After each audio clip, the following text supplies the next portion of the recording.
Hey guys, my name is Brian. I'm here to teach you guys how to use turtles in Java and how to interact with them. First off, you start with a public class. A class is a is a modifier. So this class is a getting started. That's the name of the file. It's right here. .java.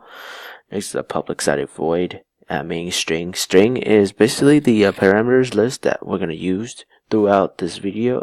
Throughout the interaction, so that once we create the world, the turtle knows what to do. Main is the main strings that's going to be attached to it. Void is the return types. As you guys can see, I've created a couple turtles, 4 of them to be exact, M, C, S, and W. These little curly browses here is to make sure that the turtles know, the strings knows that it's ended and just use whatever in the strings alone only. Okay. With these little 2 dashes, it's comments. Basically, let's say I want to draw a home with using 4 turtles, not 2. I was thinking of 2, but it's using 4 turtles. And this is what it is. The parameters for it is 800 by 800.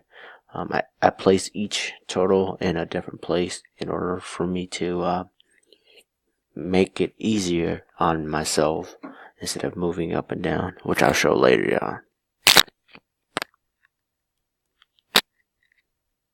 So now that each turtle have a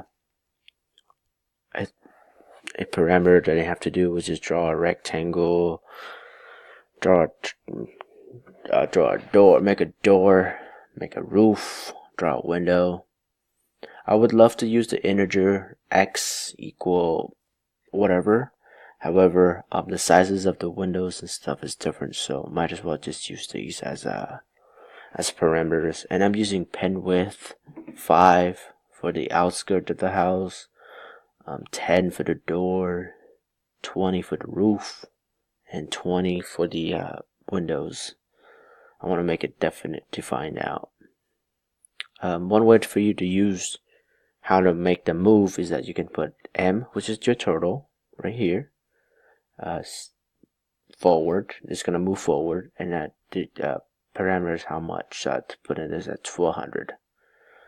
So when I compile this, save and compile this and run, my turtle is gonna draw a house.